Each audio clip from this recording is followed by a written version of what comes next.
Globaliseringens udfordringer. Singapore er en lille rød prik på verdenskortet, der ligger på en halvø, der grænser op til Malaysia og kun har eksisteret som land i 48 år.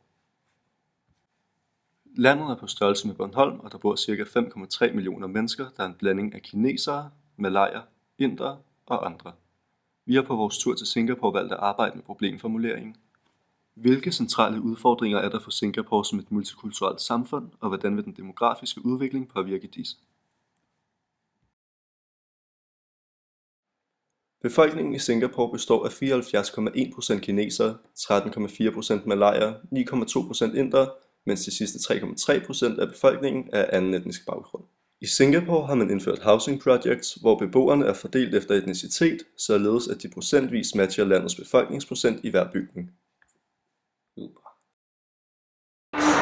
Basically, in Singapore, in terms of culture-wise, I must say that it's multicultural because we do have a lot of country people coming in, and even my neighbors are all mixed race. So basically, I don't have somebody of my race, and it's all mixed up. So I must say it's a multicultural country. Men ikke alle dele af Singapore består af public housing. I Singapore findes der også bydele, som repræsenteres af de enkelte større etniciteter. Disse er bydelene Little India, Chinatown og Arab District. På vores besøg i Singapore analyserede vi de forskellige bydele og spurgte ved hjælp af kvalitative interviews ind til indbyggernes nationalfølelse. Dette var med henblik på at finde ud af, om det var den singaporianske eller deres oprindelige, der var den mest dominerende. Vi fik igennem vores interviews et billede af, at især middelklassen og den øvre klasse følte sig meget singaporianske. Men jo længere ned vi kom i de sociale klasser, desto mere oplevede vi en afstandtagen til den singaporianske nationalitetsfølelse. You're not Singaporean, and you don't feel Singaporean, no? Man kan stille spørgsmålstegn ved, om dette skyldes, at underklassen ikke føler sig som en del af det singaporianske projekt, som består i at samle landet gennem en hurtig voksende økonomi, mens de får mere og mere indflydelse på det globale marked. Der er stor fokus på viden og teknologi, og man kan forestille sig, at dem med mindre uddannelse i bagagen har sværere ved at identificere sig med dette projekt. Dette bliver altså en udfordring for Singapore som et multikulturelt samfund.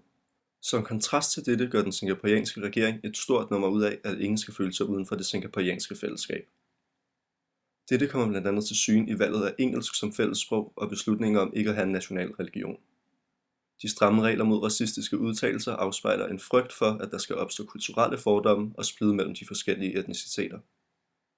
Et eksempel på, hvad kulturel og religionsmæssig splittelse kan føre til, så vi i 1964 på profeten Muhammeds fødselsdag, hvor raceoptøjer mellem kinesere og malayere førte til, at over 20 mennesker mistede livet og over 400 blev såret. For at undgå en lignende hændelse fejres Muhammeds fødselsdag i Singapore nu som Racial Harmony Day. Her fejres Singapores succes som en racemæssig harmonisk nation og som et samfund bygget på rig mangfoldighed med forståelse for kultur og kulturarv. Ud fra matematiske behandlinger af demografiske statistikker fra henholdsvis 2008 og 2010 ser vi, at gruppen af indere, malayere samt de sidste 3,3% af andre etniciteter vil blive procentmæssigt større i fremtiden. Om dette vil udligne det kinesiske flertal, eller om den procentvise opdeling af racerne i beboelsesbygninger, som repræsenterer befolkningsandelen, vil modvirke en øget tilkomst af de to mindretalsgrupper, er svært at sige. Men noget tyder på, at befolkningen vil blive mere og mere ligevægtige, hvad angår de forskellige etniciteter, hvilket forhåbentlig vil bidrage til et styrket fællesskab blandt den samlede befolkning. I forhold til Singapore er det derfor interessant at inddrage Huntingtons teori om kulturelle sammenstød. Huntington mente, at de kulturelle særpræg og forskelle er de allersværeste at udviske, da det er dem, som er mest indgroet i folk.